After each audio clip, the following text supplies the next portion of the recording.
Hello everyone, I'm Dave Taylor and welcome to the June 2025 video for orchestra chair level members of the LincolnConspirators.com Patreon, like viewers like you. We're 3 months into this Patreon and I'm still so wowed at the generous level of support that I get from patrons like you.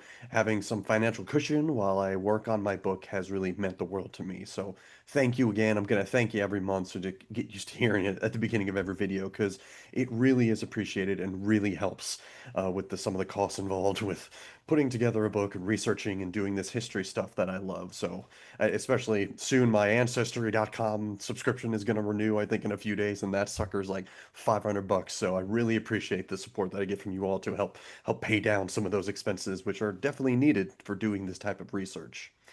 So it is June, summertime now. As kids are out of school. It's wonderful. Except down here in Texas, it's getting warmer and warmer. But I do have some stories to share with you today. In this month's video, we're going to do a quick recap of some recent events that have happened since I talked to you last. Then we're going to delve into an interesting and slightly murderous research story that I stumbled upon over the last month. And then I'm going to answer four of your questions this month. Usually I've been doing three. I'm going to add more emphasis on the questions because we got a lot to get through. So let's get into this video and start. So the first thing I just kind of want to put out there and advertise a little bit more, even though if you're watching this, you're probably already well aware. But shortly after I posted my last video, I published on LincolnConspirators.com a special reunion panel that I was very fortunate to moderate and put together. And I hope you all were able to watch some of it or maybe just listen to it. I had a great sit down with Frank Gorman, Michael Kaufman, Terry Alford, Steve Miller, and Bill Trimble. And just being able to sit down with these legends of the Lincoln assassination community was just really one of the most rewarding things I've ever been a part of. Our discussion lasted over 3 hours, which is way longer than we expected.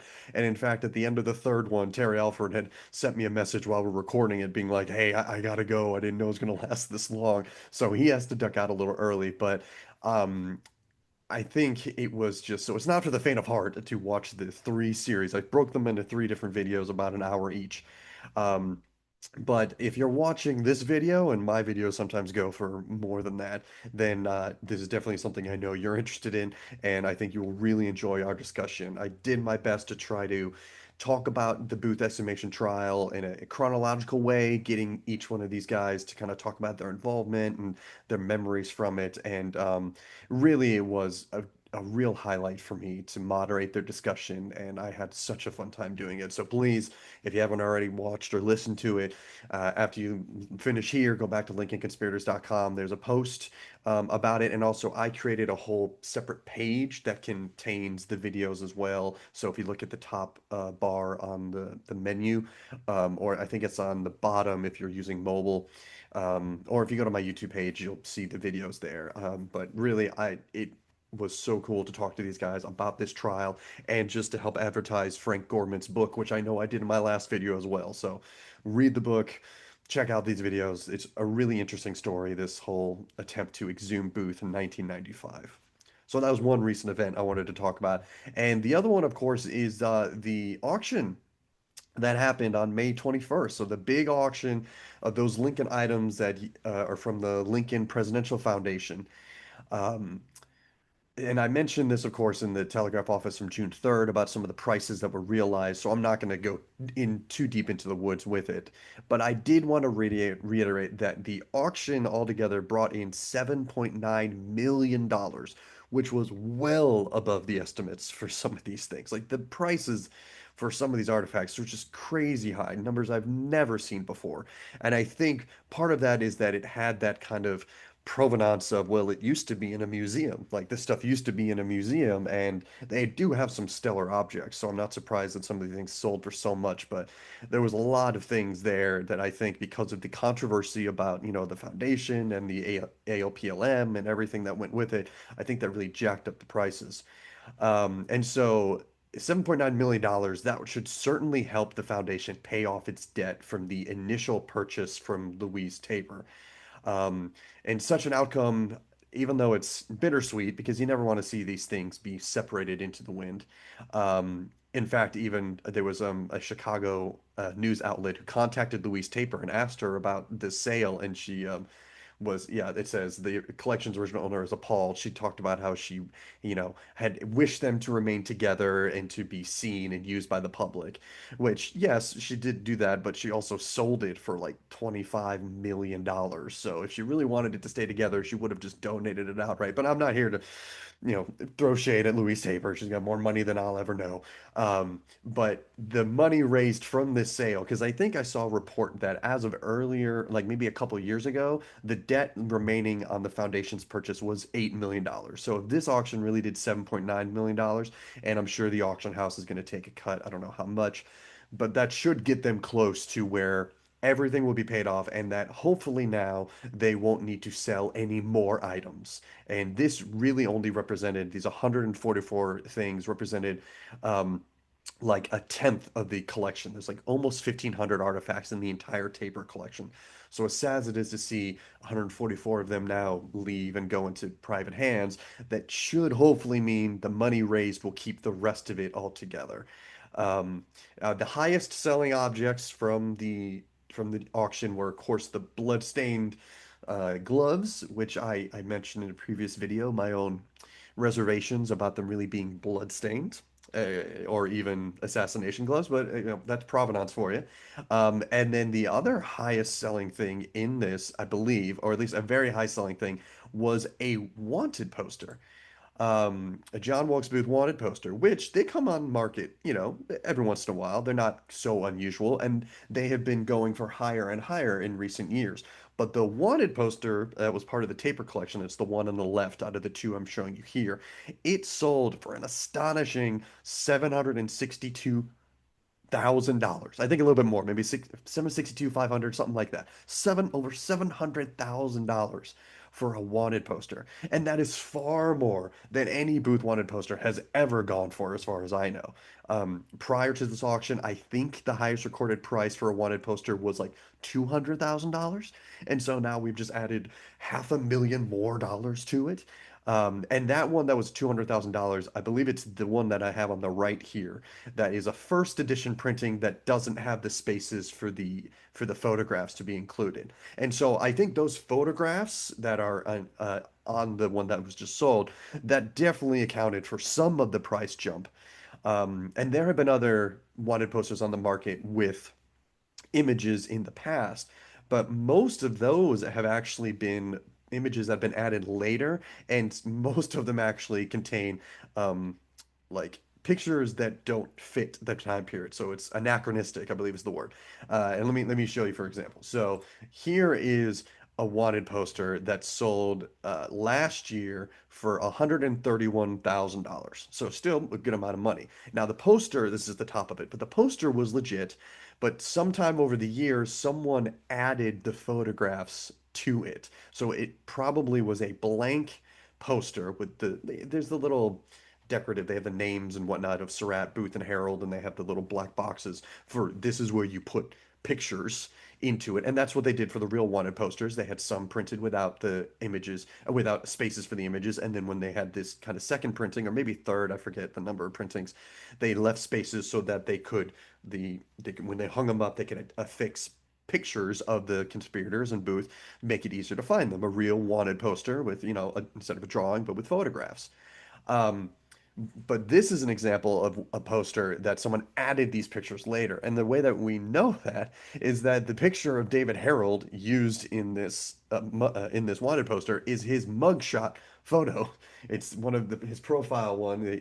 He took a couple, one with a hat, one without a hat, forward, and then profile. But that's his mugshot. And then even more egregious is that the picture of John Surratt that they use in this one, it was taken after his capture and return to the U.S. in 1867. So this is an example of someone adding photographs later, maybe hoping to increase the value or at least to, fill out the blank spaces, but the pictures they're using don't make sense. The wanted poster wouldn't use an image of that were taken upon people's arrests because it's too late then. So the Taper wanted poster that just sold for over 767 $160,000 or whatever it was, has period appropriate images. Here's the top of that one.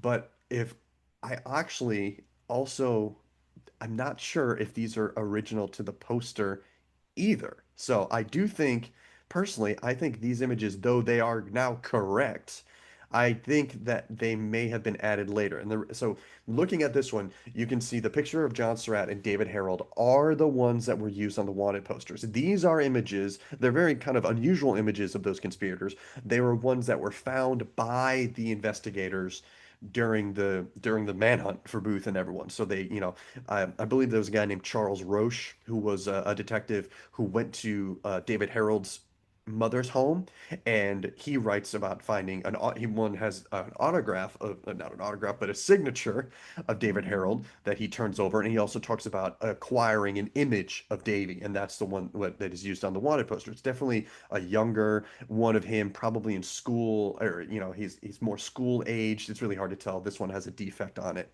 And then the image of John Surratt is also a pretty unusual one, but it's a similar situation that this image was pulled from Mary Surratt's boarding house. It's just an image she had of her son. The government took it, and then they duplicated them, and then would use the duplicates and attach them to the wanted posters. Um, but the reason why I think that this wanted poster is actually has been, I think it's these pictures been added later, is because the picture of Booth in this one that sold is not the same image that was used on all the other wanted posters I've seen. This one has Booth wearing his coat. His fancy. He's got a couple of variants of this one where he's wearing this fancy fur coat. It's a very iconic picture of Booth. It's a very common image of him. You see this CDV all the time. But the one that is used in other example is the Booth. In fact, if I go back, it's this image. So I'm going back now. The Booth picture on this one is that shot that has been used on all the other wanted posters I've seen with him seated with his cane and his arm. With the pictures of Booth, there are several seated images where he's in this position, and the way you identify one shot from another is the negative space of his arm. And so, the triangle shape that you can see through. There's like two other ones where he's not moving as much, but whatever. But this is a later print. I can just tell this is a darker one, so that makes sense. All these images were added later. But it's this pose that you would expect to see on this wanted poster if all of these had been affixed to the wanted posters at the time of its printing.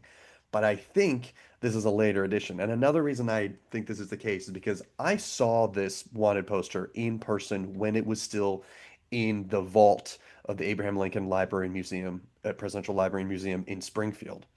And when I went and saw it, I was very interested in the image of John Surratt because this image is unusual. We have the pictures of him after his arrest and things like that, but there aren't many. I always look for, can I get a better quality version of an image? And so I was touching. I was touching this wanted poster, and I was like, "Oh, here's a good picture of John Surratt." And even when I took a picture up close, it's not great because it definitely was duplicated, as these were, and so you lose quality like photocopying a photocopy. However, the reason why I think that even this was added later is because next to the picture of John Surratt is the picture I took of it flipped up.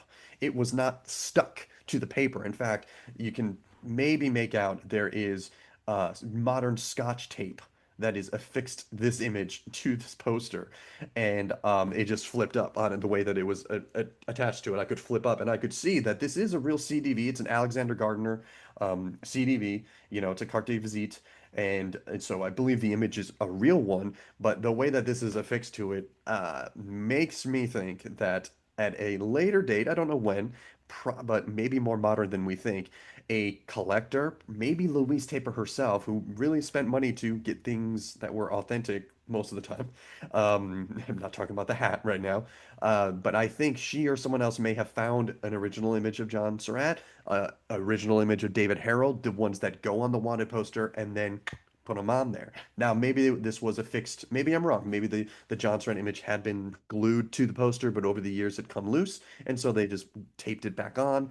I don't know, but it definitely makes me feel that these images were all, and especially because that Booth image is wrong. It's just not what it should be. and the fact that the John Surratt image and the Booth image are CDVs. They have the backing on it, but you can tell in this one, the Davy image, well, it might be a CDV. I do not remember when I saw it, but it almost looks to me like it's just the print stuck onto the thing. So it's just all these things make me think that these images, though the image of Harold and Surratt are correct, and what should be on the wanted poster, the Booth one isn't. And so I think all of them were added later. Regardless, it still sold for a crazy amount of money that I don't know if we'll ever see for a wanted poster again. I can't, I mean, I remember just like last year when the one wanted poster sold for like $200,000 and there were news articles about the new record, price for one of these things. And then that this one just blew it out of the water is just crazy to me. But hey, I mean, if you have the money, that'd be great. Now, I will say there is one rumor out there I saw the Abraham Lincoln Association put out in their newsletter something about how several of these items at this auction were all bought by one person. So they had someone in the room and they said it was like a mysterious, an anonymous paddle number, whatever it was. And I forget how many of the artifacts they said were purchased, but a lot of them, like an unusual amount, like someone who had so much money that they were shelling out to buy many of these things, which I think included the bloodstained gloves, which, like I said, $1.5 million on those alone.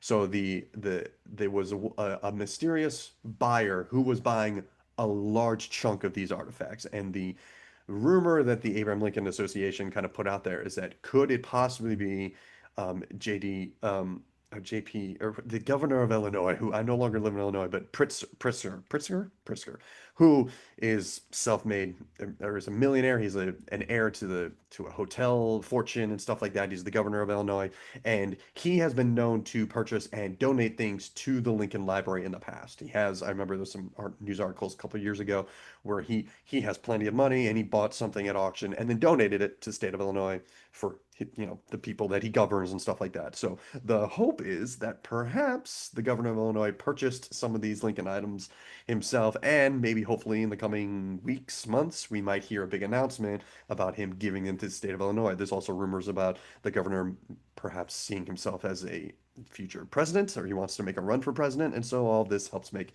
good press and things like that. And as I said, he has purchased things for the Lincoln Library, the Lincoln Museum in the past, so here's hoping some of this stuff will actually make its way back to Springfield, but we'll just have to wait and see. I could be way off. It could just be someone with a lot of money and they now own a really cool collection, and more power to them if you can do it.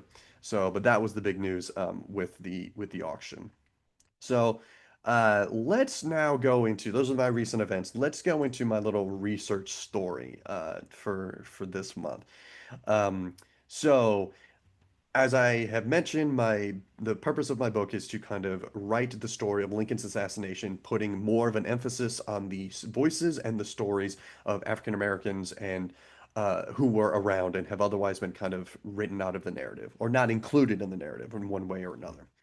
And so, from my recent months, I have been writing about a man named Billy Williams. And he is a black florist and porter who actually lived with the Booth family in Baltimore in the 1850s. And his big kind of foray into the Lincoln assassination story is that in March of 1865, Billy Williams is walking in Baltimore, living his life, doing his job, when he encounters John Wilkes Booth, completely on accident. Booth calls to him from Burnham's Hotel. He has just arrived in the city and he recognizes Billy Williams because, as I said, Williams actually lived with the Booths. He says so that he lived with the Booths, as it says, has lived with the Booth family for some time. Why he was living with the Booths in Baltimore, whether he was working for them in a servant-like capacity, it's unclear. He never explains it. He says his mother put him with the Booths when he was young and he spent several years with them while they were living in Baltimore. He may have acted as just a servant for the Booths when he was younger, unclear why. But anyway, Booth sees him in March of 1865 in Baltimore walking down the street, and he's like, "Oh, Billy." And he calls to him and he gives Billy Williams two letters. And he's like, "Will you take this one to a house on Fayette Street? And will you take this one back to our old haunts on Exeter Street? And actually give this one to a guy you know from back then, Michael O'Laughlin." And so the O'Loughlin family had lived across the street from the Booths on Exeter Street in Baltimore. And so Billy Williams knew Michael O'Loughlin. He did not know the other address that Booth had sent him to, and he could not read, but the name on the letter was for Samuel Arnold, whose family owned a bakery on Fayette Street.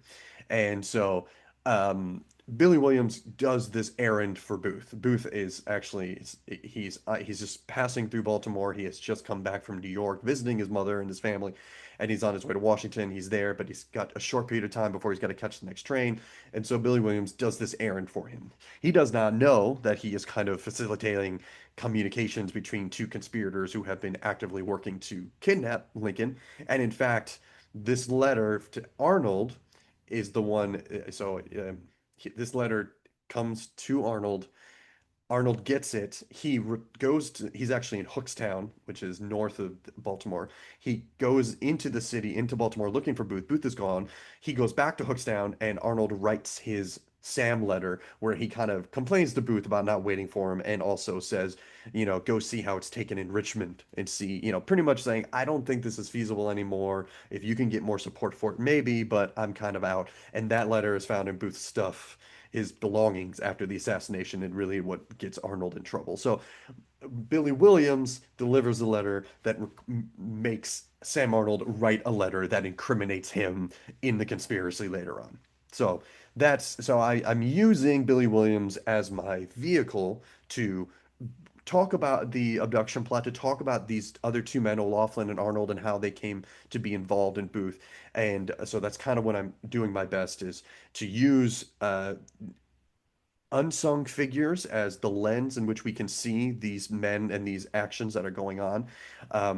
And still, I'm doing my best to introduce and talk about them with people, because I have to talk about Booth. I'm going to have to talk about O'Loughlin and Arnold, all these people who are part of this plot, but making sure that I try to change the way in which I'm talking about them, that I'm always kind of focusing on their relationship with other people in the story who have otherwise been forgotten. So still focusing on black men and women, even though, yeah, I'm going to have to talk about Michael Laughlin and Sam Arnold and all the other conspirators, but I'm trying to do it in a way that kind of brings them in together. So I'm researching Billy Williams and everything in Baltimore and using this to talk about these other people. And so I need to talk about Michael O'Loughlin. And so an example of showing how I'm trying to mix the things together. Um, for over 25 years, the O'Loughlin family were cared for by a black servant by the name of Dinah Irons. And she is found living with the O'Loughlins in the 1850, 1860, and 1870 censuses. Um, and I was lucky enough to find an obituary for Dinah when she died in 1877.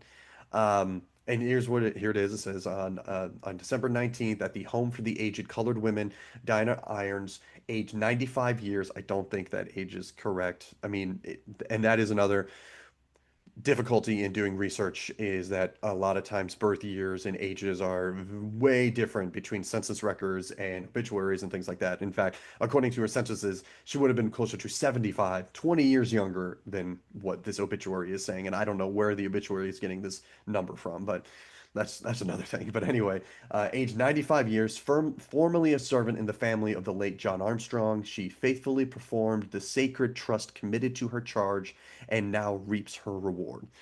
So the writing of that is a little problematic, as it kind of equates her service, her life of servitude, as making her worthy of eternal reward. And that's kind of this whole white supremacist look on it, be like, oh, she was, even though I don't have any evidence that Dinah was enslaved, um, because she is in the 1850 census as a freed woman, so she's definitely free by then, if not already. And the records, she doesn't, yeah, I don't think she was enslaved, but I can't say she wasn't. But still, this same type of tone, whether, and this is past slavery, this is 1877, is problematic. You get it a lot where she was, the worthy servant, in a prior term, she would be the happy slave.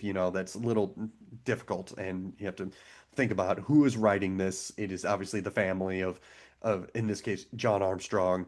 So I'm trying my best to learn what I can about her, even though the sources are lacking in a lot of these things.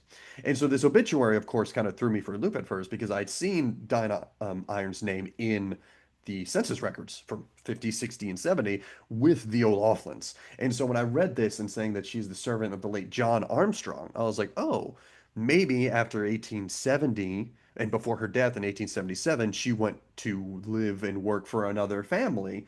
And so I was trying to figure out who is this John Armstrong? A very common name, unfortunately, made it difficult. But in the end, I actually was able to figure out the connection is that John Armstrong was the name of Michael O'Loughlin's uncle.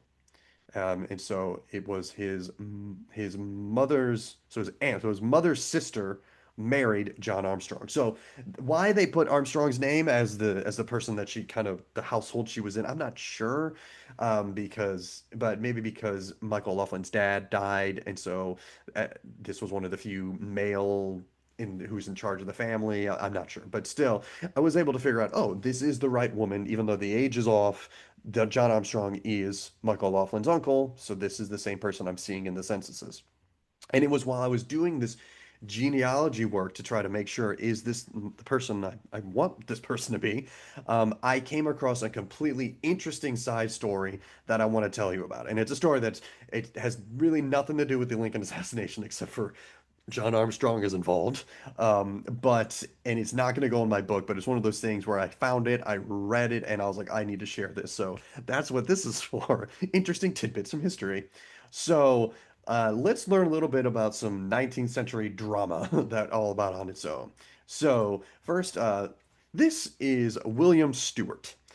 He was a veteran of the War of 1812, where he reached the rank of lieutenant colonel, and he also was the seventh mayor of Baltimore, serving from 1831 to 1832. He really only served the end of I forget, the mayor right before him resigned, and so William Stewart I don't know if he was elected or just chosen to fill out the rest of his term. So he didn't have a full term as Baltimore mayor, but still, he was the mayor from 1831 to 1832. And Colonel Stewart, as he was known, was really well liked. He was a well liked Baltimorean, and he served in many different political capacities in the city. Um, and so even, his mayorhood wasn't long, but was good. And then he still, even after he was done being mayor, had lots of other appointments and took on different roles. But one man who did not care for Colonel Stewart was a doctor by the name of Edward J. Alcock. Now, Alcock was a physician and a druggist, and so in the bottom corner, I have an advertisement for his druggist store, which is Dr. E.J. Alcock, and he's at Gay Street and Pratt. Lowest sale prices of fresh drugs, family medicines, paints, and dye. Also, mineral waters with all kinds of fruit syrups. So, soda water. So, yeah, he was selling everything. He's a druggist selling all of his stuff. Now, Dr. Alcott was selected to be an election judge for the Fifth Ward of Baltimore, where he lived. And Colonel Stewart, now the ex-mayor of Baltimore, was also selected to be an election judge for the ward, but he declined. And it was said he did this because he did not want to serve alongside Dr. Alcott. And when Dr. Alcott heard of this, he kind of felt slighted by Colonel Stewart. And so soon, even though maybe the colonel was trying to avoid it, he found himself the target of Dr. Alcott's political missives. He published so the other thing I have up here is an advertisement for Alcock. He published his own newspaper that he called the Jefferson Reformer, and he was known for being very vocal in his criticisms of his political enemies. And even Dr. Alcock's friends felt his attacks verged on extreme and they might get him into trouble, foreshadowing. So pretty much Dr. Alcott turns his dogs, his own beliefs on against the former mayor William Stewart, and he publishes a handbill denouncing Colonel Stewart's time as mayor and his political appointments ever since.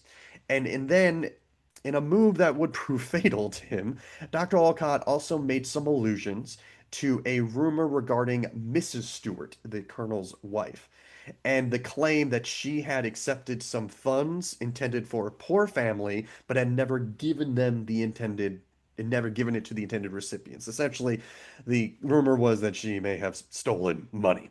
Now, this rumor ended up being without merit, and the recipient of the funds would later swear that Mrs. Stewart had not absconded with any money and, in fact, helped them out of a hard time.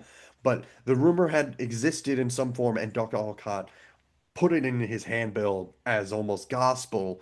And that, of course, you don't mess with somebody's wife. So while the colonel was open for criticism, even Dr. Alcock's friends thought that the doctor had crossed a line with his veiled attack on the propriety of Mrs. Stewart. Um, Now, the colonel was actually kind of chill about it, realizing he was a public figure and that he was used to these attacks on his character, and maybe even he didn't appreciate the claim about his wife, but still realized this is his own thing and he will take it and deal with it how he will. He was very even-keeled about the whole thing. The same could not be said for his sons. The colonel had five sons, and about a month after the handbill's publication, two of the sons found their way to Dr. Alcock's neighborhood, looking to teach him a lesson for insulting their mother. So, on the evening of December 20th, 1836, Dr. Alcott grabbed some change from his dresser and told his housekeeper he was going to go out across the street to a local tavern for some oysters and perhaps a drink. Now, little did Dr. Alcott know that George and William Stewart, the two of the colonel's sons, were already at that tavern looking to enact a little revenge. So after Dr. Alcott left his house, the two brothers saw him, cornered him, and then they proceeded to beat the living hell out of Dr. Alcott using their fists and a horsewhip. Now, during this time, of course, Dr. Alcott lets out cries of murder and help, and this brings a lot of neighbors and passerbys to the scene. And two of the men who arrive on the scene because of the screams are John Armstrong and Michael O'Laughlin Sr. Now, this, of course, is the uncle and father of the future conspirator, Michael O'Laughlin. Now, Mike, the conspirator, isn't born yet at this time. This is 1836, before he is born. He is born 4 years later. So he's not around, but still, his uncle and his father, separately from each other, arrive on the scene after hearing these cries. They lived in Dr. Olcott's neighborhood. Um, John Armstrong helped to pry the Stewart brothers off of Dr. Olcott and then told the brothers, "Hey, this man has learned his lesson. You have beaten him severely in the face. He has learned his lesson. Whatever revenge you wanted, you got it." And some of the neighbors of Dr. Olcott didn't even recognize the doctor at first because he had been punched and beaten so badly in the face. And so Armstrong and some others held the Stewarts back while some of the doctor's friends took him home. And once inside of his home, Dr. Olcott's housekeeper began to clean the doctor up and tend to his bloodied and muddied face. And so you would think, well, that's the end of the story. He got his butt whooped for saying some stuff, learned his lesson, but that's not where it ends. So for a minute, it looked like the drama was over. The Stuarts calmed down. They appeared to achieve the satisfaction they wanted, and they were actually starting to leave when a voice called out to George Stewart, one of the attackers, that his hat was at Dr. Olcott's. And during the fighting, George Stewart's hat fell off, and he said that he was bound to retrieve it. So he made his way to Dr. Olcock's door and beat on it, demanding his hat. Now, inside the house at this time, the visitors had already barred the door closed once they got inside. And they yelled to Stewart outside, saying his hat was not in here. In fact, it seemed like someone had confused Dr. Olcott's hat, which has also fallen off, with Stewart's hat. And I don't know if they ever found Stewart's hat, but regardless, it was a misunderstanding, but one that would prove fatal. Because George Stewart was not going to take the claim that, no, your hat's not in here. He was pretty much like, I am going to get my hat back. He's still angry and whatever. And so he actually takes out two pistols and he either uses them to break a window next to the door frame. It may be I couldn't quite get from the newspaper reports. There may have been a glass like pane area next to the door, so you can look out of. It's unclear, or if it was just a window right next to the door. Regardless, he breaks the window, whether it was with the guns. One account says he stuck the guns through, broke the glass with them. Another kind of said that he kicked or he punched or he hit the glass and he broke it. So essentially, he breaks a window next to the door leading into Dr. Olcott's house. And then from here, things are a little uncertain because there's a lot of contrary testimony that comes out later. According to some witnesses, including Dr. Olcott, when he saw the barrels of these two pistols, George Stewart's pistols, kind of pointing into his house, Dr. Olcott says he pulled a pistol and he fired outward to hopefully scare Stewart away. Um, However, according to other witnesses in the house, Dr. Olcott did not have a pistol. So whether not sure who shot first, Han or whatever the name of the alien is from Star Wars, Greedo, don't know. But we do know what definitely happened is that George Stewart fired in, whether it was in response to someone shooting at him once, or if he just broke the glass and just did whatever. We know that he shot into the house, and the he was a it was a lucky shot. The bullet actually struck Dr. Olcott in the upper thigh, fracturing his femur. Now, it was at this time that Michael O'Loughlin Sr. actually enters the scene. I forgot, he didn't come immediately during the beating. He came after the gunshots. He witnessed both of the Stewart brothers. So George fires either once or twice into the house and then kind of just steps back. And then he's just like, well, I guess I did that. And so Michael O'Loughlin Sr. sees the Stewart brothers outside the house, and one of them would shortly be taken into custody and actually would fire the gun accidentally when the police came. So there's like a third gunshot. Yeah, but Michael O'Loughlin Sr. actually makes his way into the house and sees his neighbor Dr. Olcott, and he asks him how he was, and the doctor says his leg was broken, and he and other people are around, and at that point, Dr. Olcott, who is a doctor, he requests that his leg be put in a specific type of splint. So he sends for a doctor who has this type of splint who can kind of help hopefully heal his leg.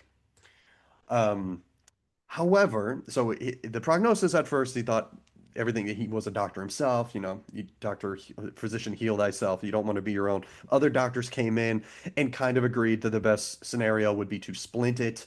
However, 6 days after being shot, Dr. Olcott died as a result of the wound. So, um, murder had happened essentially. In June of 1937, so this is like 6 months later, George E. Stewart went on trial for manslaughter as opposed to murder, which is interesting that they chose to do manslaughter. I think maybe because they thought there was evidence that he was maybe provoked, self-defense, but still, you do have George Stewart shooting into someone's home, but whatever. So he goes on trial, and that's where we get a lot of the testimony from John Armstrong, the uncle, and Michael Laughlin Sr., and other neighbors who are around. Now, there was a quite a lot of deal of contradictory information that are in the trial record regarding who shot first. As I said, the dying Dr. Olcott actually swore out an affidavit in those 6 days before he died, saying that he shot first, but other witnesses in the room with him saying he didn't have a gun. His own housekeeper's like, he owned a gun. They all knew he owned a gun, but that he didn't have access to a gun when this happened, and that there was no gun found, a fired gun found after all of this. And also, Dr. Olcott, as he is dying, also claims that the man who first beat him up was a different brother who was confirmed not there. We know it was George and William Stewart who beat the crap out of him and George Stewart who shot him, but he will claim on his deathbed that he had been first accosted in the street by another brother, John Stewart, who apparently pulled his own revolver on Dr. Olcott, but it did not fire. And then his brothers beat his ass. So there's a lot of conflicting information. The defense debated whether, and I think this is part of the reason why he was charged with manslaughter instead of murder, the defense debated whether the doctor would have died if his leg had just been amputated after the shooting instead of splinted. And the defense also brought forth witnesses who testified that Alcock knew that his actions would result in retribution. The doctor apparently seemed to welcome a physical altercation. He often showed off he had his own pistols and was like, if they try something, something's going to happen. And the idea that he may have shot first, you know, all of this kind of led to a little bit of victim blaming here. Um, in the end, the jury deliberated for 22 hours, so it took a while. In fact, they actually, after 22 hours, they came back to the judge and said, "Hey, we still haven't figured out. a verdict yet. What do we do? And the judge gave him more information, or I don't know exactly, it's unclear, but they went back into deliberation for another couple hours, and then they came back and they found George Stewart not guilty for manslaughter for the death of Dr. Alcock. Apparently, the jury had found the defense's argument that the whole case was really revolving around Dr. Alcott effing around and finding out, and that so that he was maybe to blame for his own death. So just kind of this crazy story. Hopefully you found it interesting. The the trial, I couldn't find the like published transcript, but the newspapers picked it up. It was in the Baltimore papers all during it, so you can read it. It was really interesting. A lot of contradictory information about who shot first and when, but definitely seemed evidence that Dr. Alcock knew that he was bringing, he was trying to cause something to happen, and it happened. And it really, when I was thinking about it, um, my wife and I were talking about how similar it is to like, Hamilton and Aaron Burr. Just a lot of you, this is of course like 20 years later and stuff like that, but still the same thing that I think the reason why George Stewart is found not guilty of manslaughter is that it was seemed almost like a gentleman's duel. And even though, again, he shot a man inside his house after beating him, whatever, I wasn't there. Anyway, he was not guilty. Interesting, fun story. And one coincidence as I was doing it, this is the obituary for Alcock when he dies in December 26th of 1836. This is last night about 9 o'clock in his residence, Edward J. Alcock, his friends, blah, blah, blah, blah, blah. But immediately after it, it's a cool coincidence that the obituary immediately after it is for a man named Edward Spangler. Now, this is not obviously our Ford's Theater stagehand Ed Man Spangler, who was often called Edward mistakenly. Our Edmund Spangler was only 11 years old at the time, but it's just an interesting coincidence. And Spangler does move to Baltimore later, and his wife dies there and stuff like that. But still, these harmonizing and stuff like that. So it's just a little interesting thing when I was like, oh, look, I see the name Spangler, and at first I was like, wait, is it? But no, it's just coincidence, but an interesting one. So that is my little research story for you this month. And so now let's get to some of your questions. I'm going to do four this time is what I decided to do. Give a little more time to the questions, but also because these questions are I don't have good answers for some of them, which is what history is sometimes. Try as we might, we do not know everything. So let's get into it. So first one, all of these this month come from Mike. Mike, thank you for always sending me questions. Yes, I have over a year's worth from you, and I appreciate it.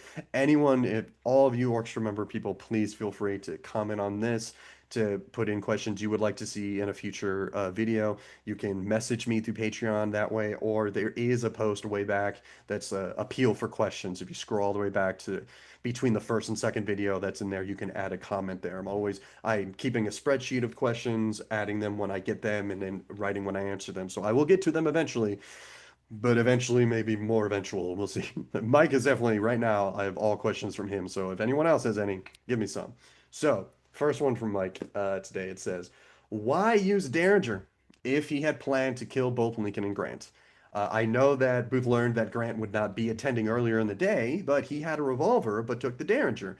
Any thoughts on why?" I'm happy to give my thoughts on this, Mike, even though, as I said, I'm not going to be able to give you a definitive answer. Um, you are correct that Booth realized that even though originally General Grant had been advertised as attending Ford's Theater that night, he did not attend. And pretty clear that Booth knew this. There is some interesting evidence that perhaps Booth actually saw mm, General and Mrs. Grant as they were leaving the city that evening before instead of going to the theater.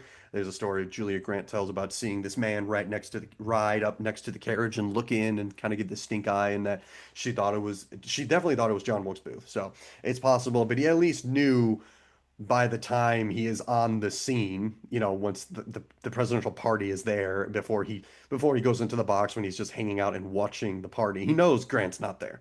So that's already done. So, but still, and this is a question I've gotten on the booth tours all the time, why bring a single shot Derringer pistol? They are, they are known to be unreliable. And I mean, that's the reason why you usually bought them in a pair.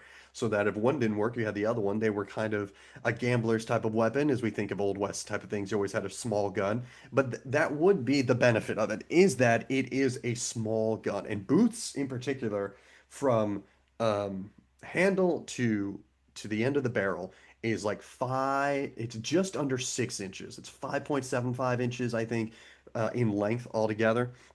So it was a compact gun, and that is the only benefit that I can think of bringing this, as opposed to like a larger, like Whitney revolver or a Navy revolver type of thing, which are bigger. I think it's about that big, um, that are harder to hide. But Mike brings up the other thing. He had a revolver, so the thing is, he definitely has a revolver, two of them later. We know that Dr. Mudd and then everyone who then sees him after Mudd's house recalls Booth having two pistols. And in fact, he has these when he is cornered at the Garrett farm. When he is burnt and the barn is burning around him and Harold has surrendered, Booth still has two revolvers and the carbine rifle they pick up from the Surratt Tavern. So we know he's got these revolvers, but when he has these revolvers, we don't know. And so, why does he use a Derringer? Probably because it was covert. It was small. He could hide it in his pocket. We knew he was wearing this black coat. He could easily put it in his pocket without anyone noticing it. He could almost palm the thing. It was, like less than 6 inches in length.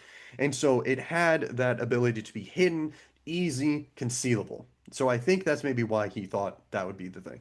But I also think he this is me now just guessing, is I do think he thought there was something more heroic in the idea of having a single shot weapon, and that as opposed to like a six shooter, which might seem, unsporting, even though he does shoot a man in the back of the head, so maybe he wasn't concerned about that. But there's something about a weapon that is used and it does its duty and it's only needed for one great historic act. And I think the idea that it's a single shot Derringer, I do think that had pulled into it was an more elegant weapon to him. It wasn't the revolver. It wasn't the revolver of war. It wasn't something where it was a one and done thing. And I think that had an appeal to Booth in some way. This is just speculation on my part.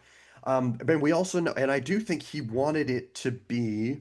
I think he wanted it to be revered or to be appreciated, even though, because he shoots Lincoln and then he drops it. He leaves it at the scene of the crime, which is, of course, terms we use now, but not really what we would have used back then. There's no forensics. It's not like he's all that stuff, but he still leaves it there. He shoots it, he drops it, he leaves it with the body, almost as if he would have stabbed Lincoln and would have left the knife.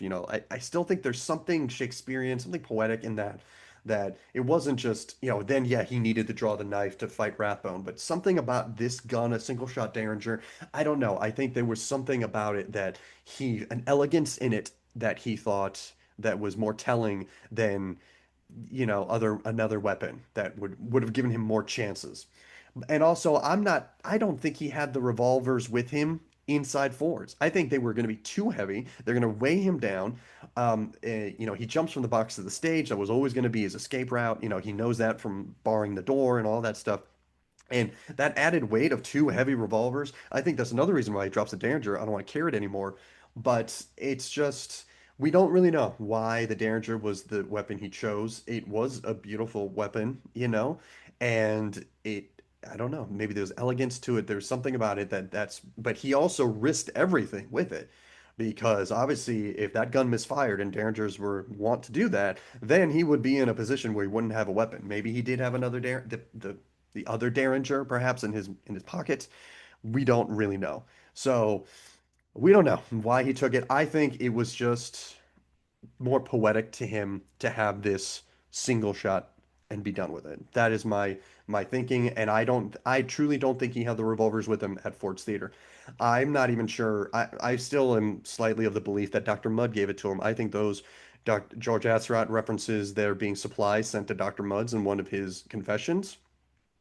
It's a very damning thing for Dr. Mudd if true, but Dr. Mudd's the first person to mention the revolvers. Um, Silas Cobb at the Navy Yard Bridge does not talk about there being any revolvers. John M. Lloyd at the Surratt Tavern does not mention any revolvers. You know, he's obviously Booth calls for the carbines. They may not have seen it. It was dark and all that stuff. So maybe we just didn't see it. The idea could be that he had it in his saddlebags, that they were with the horse, and that could be too. But I think Booth made the decision for whatever reason to use this one weapon. He had the knife and backup, and maybe he would have stabbed Lincoln. In fact, I think that would have been very Brutus of him to do if this was Julius Caesar, but if the gun had failed.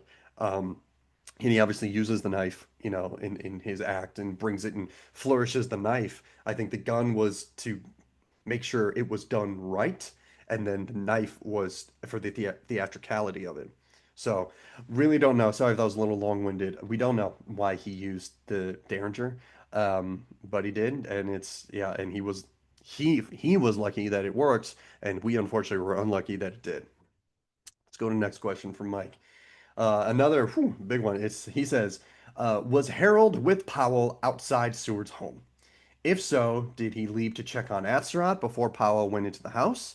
Or did he leave after hearing the screams in the house? Mike, this is another great question. And this is one I remember debating on Roger Norton's Lincoln Discussion Symposium over a decade ago. I remember talking about this with Betty Owensby, with Lori Verge, with Art Lukes. You know, this idea of course, and you find this on a lot of the books on the Lincoln assassination have Powell and Davy going to the Seward home. And a lot of the older books have when the chaos erupts in the Seward home, Davy books it out of town. He gets scared off by the screaming and leaves, and then makes his way to, you know, Navy Yard Bridge and crosses out of town. And I know Art Lukes was the one who helped track down the origins of this. I always thought this story originated in by with George Alfred Townsend in his book Katie of Cocton, or The Chain Breakers, which was a historical fiction book he wrote that involves the Lincoln conspiracy. And Gath, of course, loves studying about Booth, and so he has footnotes in this historical fiction book. Um, and that came out in like 1883 or something like that. So I thought that was the oldest reference that we have to Davy going with Powell there. But Art pointed out this article that I know it's kind of hard to read, but this is from the July 8th edition, I believe, of the Boston Evening Transcript, and it's an account of right before the account of the execution. And it says, Harold slept about 4 hours during the night. He has said to one of the officers in charge of him that the part he was to take in the abduction plot was to shut off the gas in the theater at the proper moment, and asserts that he refused to have anything to do with the final plot, but at last consented to see that Payne undertook his work, and then to aid Booth and Payne in their escape through Maryland. Also says Atzerodt was assigned to the murder of the vice president, but that Booth was afraid he would not accomplish anything. And so this, you know, is kind of who is he saying this to? This is a newspaper report from the Boston Evening Transcript, which, to be fair, there was I believe his name is George Woods, who was a correspondent with the Boston Evening Transcript, who actually attended the trial. So essentially, he is learning from one of the officers that Harold has said this. So Harold said to one of the officers guarding him, who then said to the newspaper reporter. So we got a few degrees of separation, but really not all that different from others. The idea that he did consent to make sure Payne undertook his work, and then he was supposed to help Payne escape. Now, he doesn't say anything about abandoning him. Um, and so Michael Kaufman, I believe, is the first author to try to put all the pieces together about, well, what do we think? There doesn't seem to be a lot of concrete evidence he was with Powell. Um, but we don't know his movements. Davy is one of those where his true movements until he shows up at the Navy Yard. We know when he gets his horse. We know when John Fletcher sees Davy with his rented horse and yells at him to, hey, bring that horse back. It's late. And that leads him to go to the Navy Yard Bridge and cross over into out of DC into Maryland. Um, but in that period of the assassination, Davy's movements, we know a little bit before he goes and he's supposed to yeah, so let me backtrack. Mike Hoffman, I think, puts the best guess, educated guess of what we think Harold did in that, and this description helps with it, and what is said later helps with it, is that we know from George's confessions, that and from this especially, that that George really didn't want to kill the vice president. He was not on board with the story, and whether it was with threats or persuasion, he made it seem like maybe he was going to attack the vice president as ordered. But we do know that Davy was after the everything was handed out to them, that Davy was then kind of assigned to keep an eye on George, especially Booth was not worried that Powell wasn't going to try to kill Seward. Powell was on board. He was a soldier. He was going to follow those orders. But George was not. And so with kind of we have these little pieces of evidence of we know that Davy and George were seen, having a drink after the parts were laid out, and I think Davy was trying you know, to get George to do it, even though George would claim that after he said he wasn't going to do it, that Booth said, "Fine, Davy will do it, but maybe you'll help him." There's a lot of conflicting information from George, especially when he is trying to save his own skin. One second.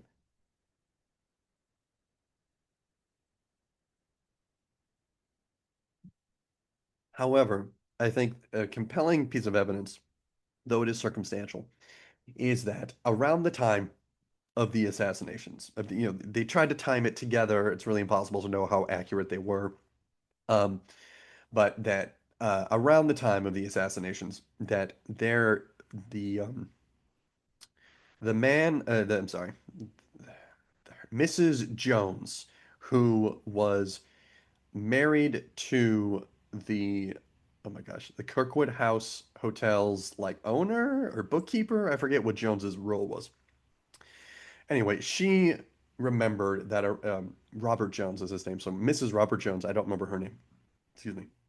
But she remembers that she heard someone running down the hallway and knocking loudly upon a door in the area in which George Astaroth had been renting a room. That seemed like frantic running, pounding for a while, no response, and then the feet leave. And all of that does seem to fit. That could have been David Harold because we know from the investigation, from George Atzeroth's words, that Davy left belongings of Booth's in the Kirkwood House room that George was renting. So pretty much he had gone over in the day, brought some stuff, including there was a jacket that had Booth's bank book. It had a handkerchief from Booth's niece. It had a handkerchief from Davy's sister. It had some money. There was a knife, I believe, there, maybe a gun. I forget all that was in there. But essentially, Davy brings this stuff and leaves it there in George's room. They go meet with Booth, and my timeline is a little truncated here. But anyway, they meet with Booth. Booth lays out the roles that night. Davy still goes with George. They go to a different place where they have some oysters and some drinks and whatnot. And Davy's trying to hype up George to go kill the vice president. And then Dead Davy leaves. Um, and so it does seem likely that Davy is told by Booth, go make sure George does that thing and also get our stuff. We're gonna want it on our escape. And that knocking is Davy trying to get into the room. However, we know from George's confession that he took the key to his room and he did not give it back to Davy, even after Davy asked him for it when they were having oysters and whatnot. And so, George either lied about having the key or he says he does not give it to him, which is true. The door is locked when the investigators try to do it. They have to break it in or something like that. And so all of this creates a pretty interesting case where perhaps Davy, and this is what Michael Kaufman says, that Davy was more of a point man. That yes, he may have led Powell to the Seward house to make sure he got where he needed to go, but that he did not stay there. And that he instead then left Powell to take care of it, even before Powell entered the house. And the reason we're not sure about this is because some of the witnesses who see Powell actually ride right up to the house and get off his horse, tie it up, and go to the door, say he did it alone. And at the same time, though, we know that Powell had that little bag of pharmacy medicine wrapped up, and that, of course, Davy had a history as a pharmacist, a clerk, and so he would have perhaps been the one to give Payne something that looked the part of what he needed to. So all these things create a scenario where it's not unlikely that Davy went to Seward's, but I think Mike Kaufman lays out the most likely explanation that Davy was a point man, that he maybe helped Powell get to the neighborhood, get to Lafayette Square behind the White House, so he was in the right spot. and then was like, hey, and I'm gonna go check out George, and we will meet up somewhere. And all that is uncertain too, because we're not sure which way was Powell trying to escape to. He clearly didn't join the rest going south. Did he get lost in DC? You read that a lot, that he didn't know the area. But the man had skills. Maybe he wasn't a city boy. He wasn't, but still he had made his way around Baltimore no problem. DC, it could be a little confusing, I guess, but still you would think he had been in DC for a little bit, before the assassination, and learned his way at how to get to Mary Surratt's on H Street, and so all these things about him not knowing the area doesn't ring true to me, and I don't think Betty Owensby, the biographer of Powell, agrees either. I don't think she thinks that Powell was truly lost. More that I think there's evidence that his horse threw him on his own escape, and maybe Powell was going to take a different route, not take the Navy Yard Bridge, but take one that goes a different way into Maryland. I don't know. But I think Harold, if we're, and I admit to thinking it, even though the evidence is lacking. But I think that there might be something in this that he at last consented to see, that Payne undertook his work. And I do think he did that. I think Harold went to the Seward house, but I don't think he was still there when cries of murder happened or stuff like that. Or maybe he was, and then he goes to check on George. George is not in his room. The room is locked. Does not seem like he's going to do anything. And then Davy makes his way out. Fletcher sees him riding the horse. They get chased, and Davy escapes out. Maybe he was supposed to meet back up with Powell somewhere in the city, or out, somewhere else to help him get there, but then he can't because Fletcher's seen him and is chasing after him. So all that, it's a big we don't know. Again, I think Mike Hoffman has a very good theory about Davy being a point man, and it makes sense to me. But at the same time, I think even Mike would be one to admit to you that he can't prove it, and it is just an idea based on these small circumstantial pieces of evidence. Whew. Okay, next question, and it kind of goes with this. Thoughts on why Booth did not include, when talking briefly at Surratt's Tavern with John Lloyd, the assassination of Vice President Andrew Johnson? I know this is hard to answer, you're right, but curious as to your thoughts. Well, Mike, I think that is another reason why I think Davy was at the Kirkwood house. Because you're right, when Booth and Harold show up at the Surratt Tavern, and after they get the guns and the whiskey or whatever, Booth says, I have some news if you want to hear it, to John Lloyd. And Lloyd is a little drunk, but he's like, yeah, if you want to tell me, go for it. And Booth says, I'm paraphrasing, I'm pretty sure we have assassinated the president and the Secretary of State. And then they ride away. And he does not mention the vice president, which is interesting because you would think, why? But I think that this points to evidence that he knew that George didn't do it. It may have been an assumption based on, excuse me, George having said, I don't want to do it, and all the coaxing Davy was trying to do.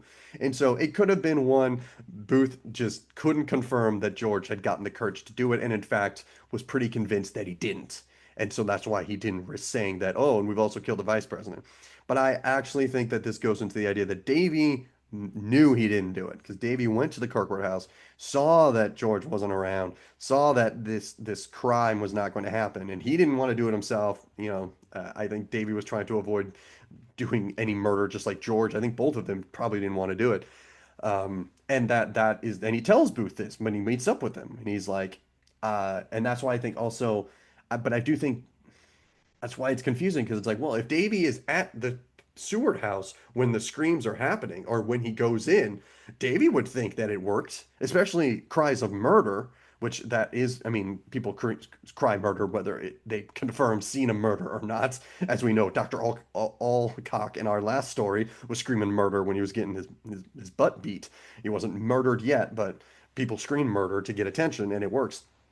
So if Davy had been near the Seward home at the time of the attack and heard these cries, in his mind, he's like, okay, the murder has happened.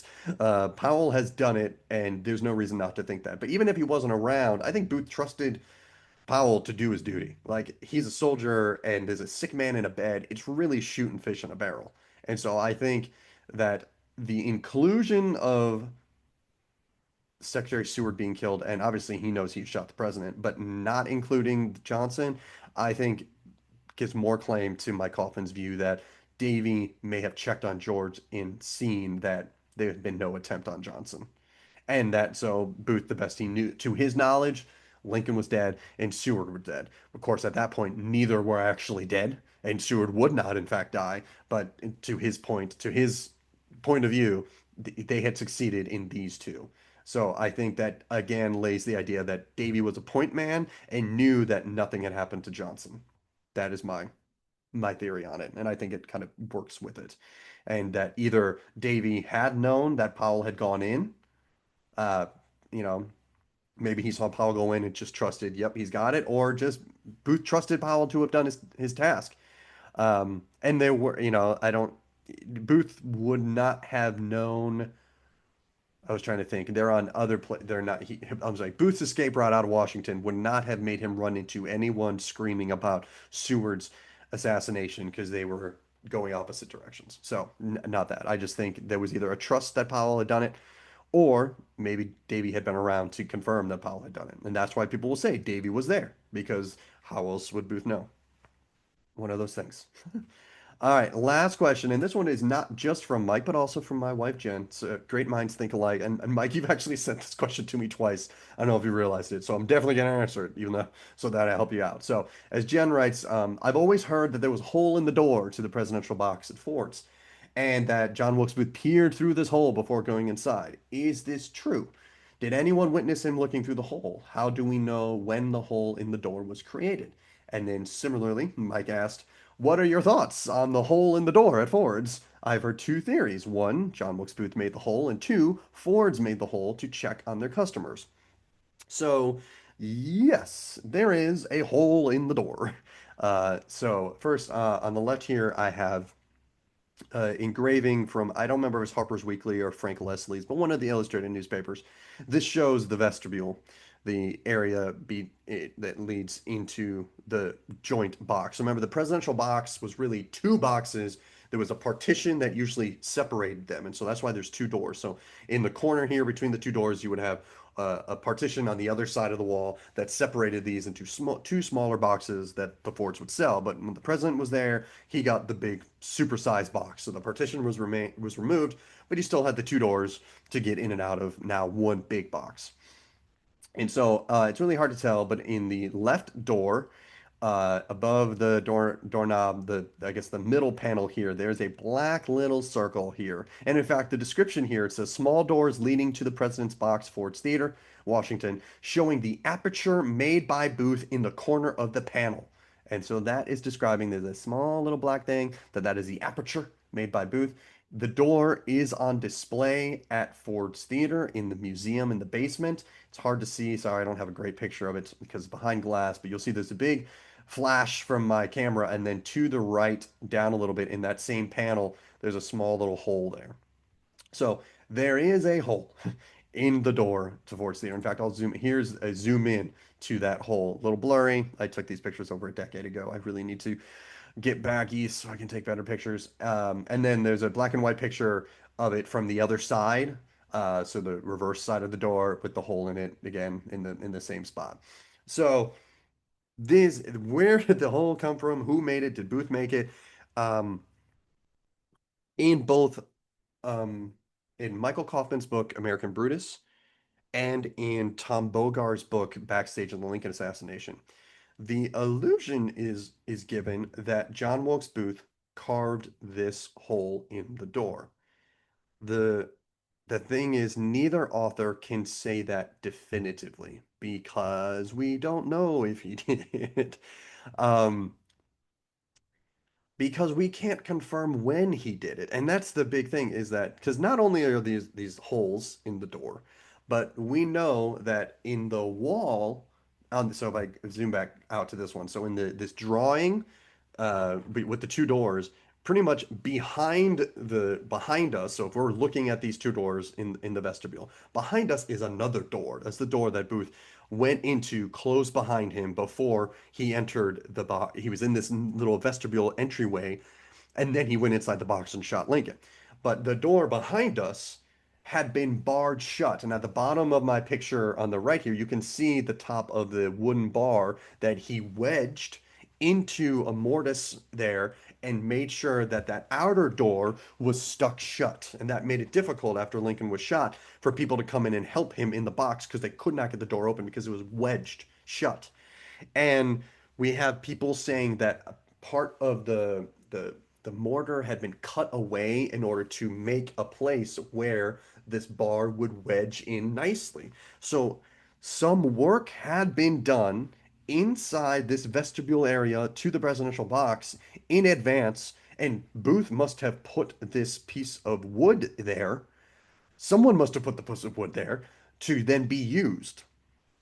But we don't know when Booth could have done this, or if someone else, a conspirator, did this instead.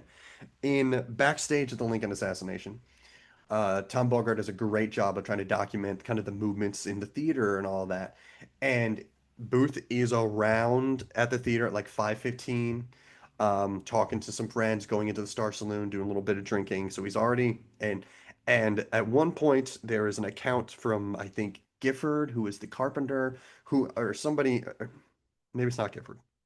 I don't remember who it is, but somebody who's with Spangler on the stage when they around this time where they look up and they see someone smoking a cigar in the dress circle near the door, this outer door, in the presidential box, in that dress circle area.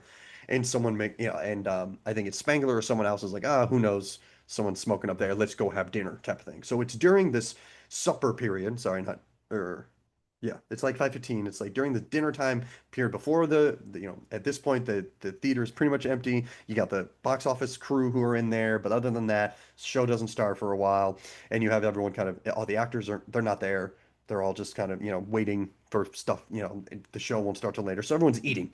And so that does have this period of time where Booth maybe could have slipped away from his friends at the Star Saloon and gone in and fixed this door up, and he made this, broke, this is just a piece, the wooden piece is just a piece of a music stand, and that he could have had it there and just broken it and left it hidden it. If you hid it behind the door, no one would notice. They'd already decorated the boxes for the president's visit. No one is going in there anymore. And in fact, during the decorations, I think one of the Ford brothers left a penknife there, in the box on accident during the decoration process. So there was time for Booth to do it, but we don't know. We can't confirm that he did. It makes sense that he was the one who would do it, perhaps the only one who would have. But we really don't know. And so that is for the door jam. So what about this hole? Mike points out in his question, you've heard two theories, that Booth made the hole or that the Fords made the hole. And that is the issue, is that those are the two theories. Now, in Ford's Theater, you can't read it because it's such a small picture, but in the picture of the door with the wedge at Ford's Theater, there's a small little display, a little label next to it saying what it is, that this is the door and that there's a hole carved in it. And this label at the Ford's Theater Museum says it was carved, this hole was made by the Ford brothers. And to support that, they have a letter. This is, I know you may be able to see because of how I'm doing my screen. Actually, here, I'm going to stop sharing my screen and then you can see me better. How do I stop sharing? Oh, give me 1 second. Stop sharing. Cool. All right, I'm big now. This is The Restoration of Ford's Theater, is a book that was made while they were by the National Park Service that talks all about how they went through the process of studying Ford's Theater and restoring it in the 1960s. And oh look, there's the door. Just opened up to the page with the door. And we got the door. Same drawing I'm talking about and another picture of it. Anyway, at the very end of this book, in the like last appendix, right before is it the last appendix? It is. It's not even an appendix. It's the last thing right before the bibliography is a letter, a reproduced letter, stated April 13th, 1962, and it is written to the historian at Ford's Theater, the guy who actually edited this whole thing together, whose name is very difficult for me to say. His name is George Olzu Olz Olszewski, George Olszewski, and it is a whole letter, and it's written by Frank Ford, who is the son of Harry Clay Ford, one of the Ford brothers. And Frank writes, As I told you on your visit here in New York, I say again and unequivocally that John Wilkes Booth did not bore the hole in the door leading to the box President Lincoln occupied on the night of his assassination, as history seems to think and has been so many times repeated. The hole was bored by my father, Harry Clay Ford, or rather on his orders, and was bored for the very simple reason it would allow the guard, one Parker, easy opportunity whenever he so desired to look into the box rather than to open the inner door to check on the presidential party. As we know, Parker left his post to view the performance from the dress circle. My father would always, quote, blow his top, to use today's slang, whenever he read or heard of this historical absurdity. Who was it said history is an implied lie, and would often finish his vehemence by saying John Booth had too much to do that day than to go around boring holes in theater doors. And while it is true Mr. Booth might use professional courtesies to attend performances, it is laughable to imagine he had such free access to Ford's Theater that he could perform feats of carpentry whenever he wished, to say nothing of doing it the very day the decision was made by President Lincoln to attend the performance at Ford's Theater. My wife and I enjoyed your visit. Hope to see you again soon. Frank Ford. So part of this letter is included in that little label next to the door in the museum. And so that's the big story. And it seems pretty definitive. You have the son of the owner of Ford saying that it was his father, or his father ordered the hole to be carved in the door so that they could watch him. Now, that this description here is that it was so that Parker could look in on everyone. And we've already discussed a little before about Parker being not really a Lincoln bodyguard, and that I think Frank Ford is implying uh, a lot more to Parker's, like, he was a guy who was just there. Like he's making it seem like he was, yeah, no, they did it because Parker could look in on Lincoln. Now, Lincoln had gone to Fords many times. And it's not like Parker went with him every single time, or so it's just here's my problem. I don't think this is right. I know it's hard. It's like, well, you have the son of the guy who says it was my father who had the whole board in so you can look in on Lincoln. However, his father was actually interviewed in 1865. Surprise, surprise. An eyewitness to the assassination is interviewed and gives statements. This is the evidence. Edward Steers and William Edwards edited volume. It is huge, but great. So if you don't have it, and it's not a casual reading thing, it is I'm going to read the statement of this person or this person, but you're going to want to do it. So here is Harry Clay Ford interviewed by uh, I don't know who he's talking to. He might be talking to ex-Secretary of War for all I know. I don't know if it says. Let me go back to the page. I don't know. It's very long. I don't know. But anyway, after the assassination, he's answering everyone's questions. And so they ask him, he talks about decorating the box. He says, we put two flags up, and a gentleman from the Treasury Department came and brought me another flag, and I fixed it in its place. Put two American flags on both sides, blue flag in the center, hung George Washington's picture under it. I remember leaving my knife there, used it to cut the strings with. I left it on the balustrade somewhere. I was telling him that's what happened. And then he says, did not notice a hole in the door or in the wall. Did not take particular notice of the wall or door, however. Do not think I would have noticed it. Um, he says he did not notice a hole in the door, but if, according to his son, he was the one who had ordered a hole to have been bored, he would have known about it. But in fact, Harry Ford, even earlier, he says this. He says, do not know whether or not there is any lock on the door in the front of the passageway to the president's box. Do not believe I was ever in the box but once, and that was the day I went there to decorate it. So here's the thing. Harry Ford is one of the co-owners of Ford's Theater with his brothers, but he doesn't clean the house. He doesn't like do the things. He's not the carpenter. He's got all these people who work for him, and it's only because they're decorating for the president, and he's bringing some of his own furniture from their own green room down from where they live into the box to make it look nice for the president that he is saying that is his first time in the box.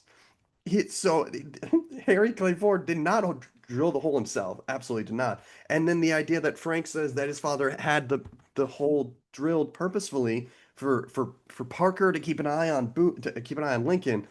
None of that makes sense. It goes contrary to what Harry Clay Ford says. So as much as I'd love to believe Frank Ford, his father did not know there was a hole in the door. He actually didn't even know the door, as he says in the beginning, doesn't know the lock is broken. We know from other people that there was a lock on the door, and even the pictures shows like it's a very, very basic lock. But the locks were broken on the door because someone, and we know this from testimony at the trial, that someone had come and late to the theater like a month before Lincoln's assassination, had reserved the boxes. The guy with the key had already left, so they just broke the lock and kind of forced the door in. So the locks were broken. Harry Ford didn't even know the locks were broken, even though people in his employ knew they were broken. And so all of this to say that I don't think we can trust Frank Ford saying that his father had the hole drilled in the box. His father didn't know the hole existed. And in fact, supporting that too, is that in the trial of John Surratt, and I just keep pulling out books. This is the research I get to do when you guys ask me good questions.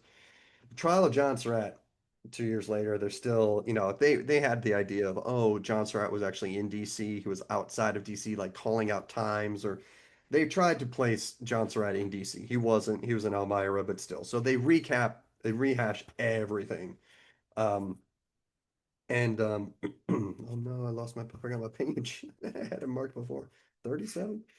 27? Sorry. I had it in my mind of what page number I needed to turn to. Oh, I found it. Okay. At the trial of John Surratt in 67, James Gifford, who is the carpenter, and he lived pretty much at Ford's Theater, he is asked about looking at the box after the assassination with Secretary of War Stanton.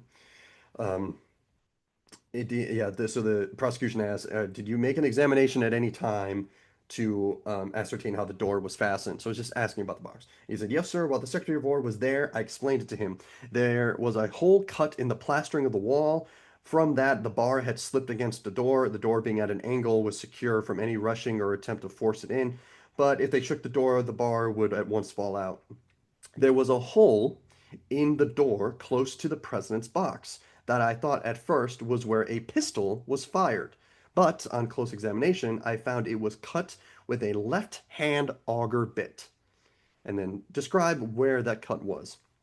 It was right in the corner of the panel by the molding. I thought at first it was shot through by a pistol. How did you examine it? By looking at it the only way I know. Go on with your statement. That is all I have to say. Do you think it would have been observed easily by persons whose attention had not been called to it? No, sir. You might have passed it a dozen times. You might have passed it a year and not taken notice of it. About how large was the hole? It was about a quarter of an inch in diameter. When did it appear that this hole had been made? Did it seem freshly cut? It appeared to be tolerably fresh. You had never observed it before? Never. Could you tell what it had been made by? Yes, sir. I could tell by the way it was cut. It was cut by a bit that was turned left-handed. What sort of an instrument? It was cut by a gimlet. I understood the government had the gimlet that cut it. The hole had been tampered with by cutting it, so it made it appear larger on the outside of the box. How long would it take to make it?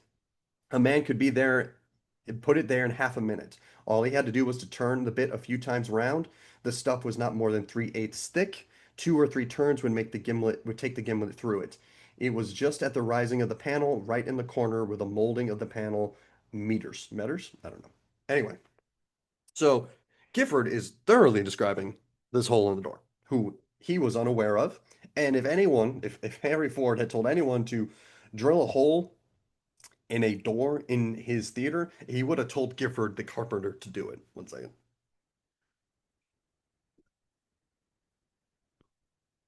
So, if the idea that the Fords had this hole cut doesn't actually fit the period evidence, what about Booth doing it? Now, Kaufman mentions correctly that in Booth's trunk at the National Hotel, there was a gimlet found. So it's just a hand crank tool little thing. You hold one, I guess it goes around like this, whatever.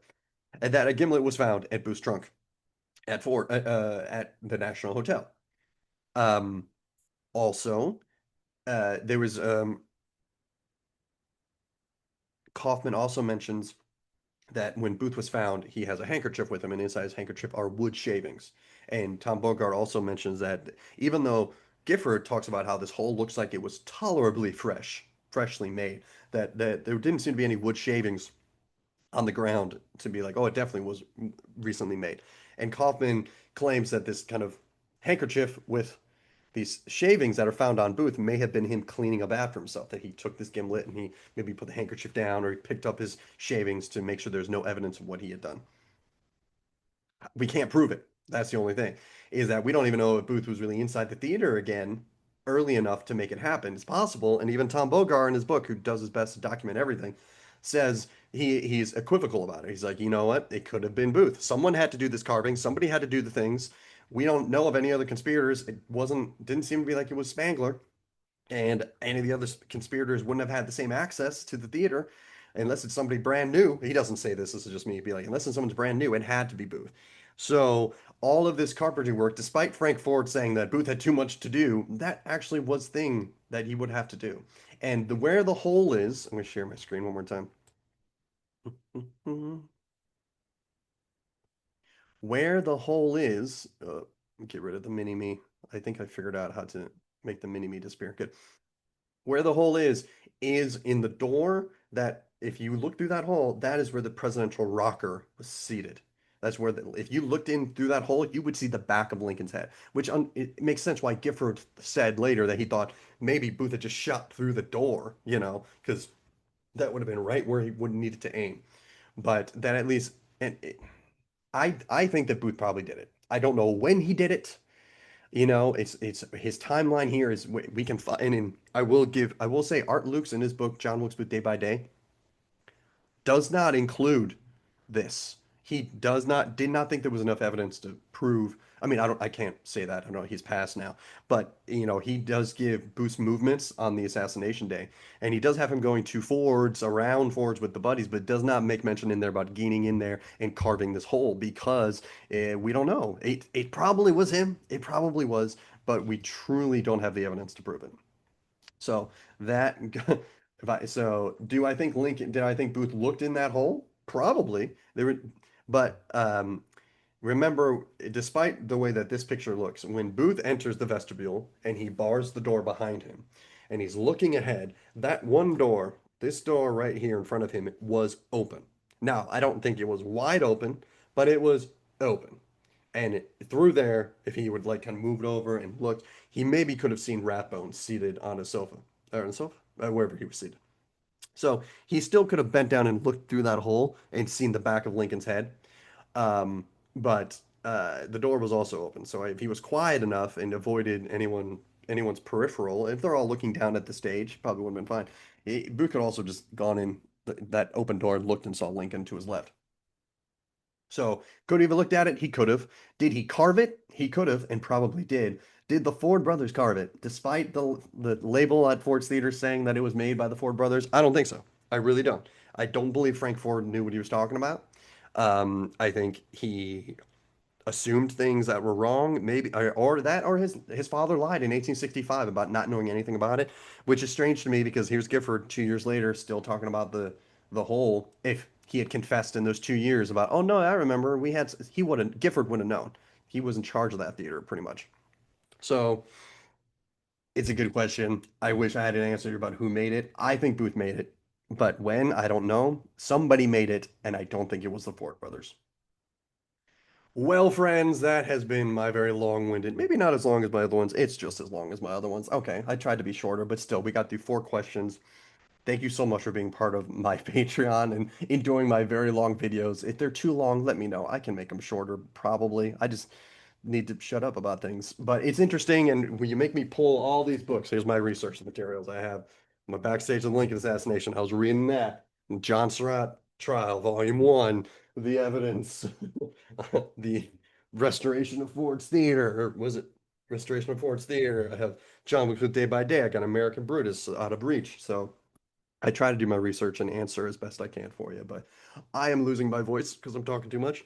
But if you have more questions, please let me know and I'm happy to answer them. And until next month, I'll see you later. And thank you so much for supporting the work that I do. It means the world to me and I really, really appreciate it. All right, until next month, this is Dave Taylor signing off. Ooh, where's the stop? There it is.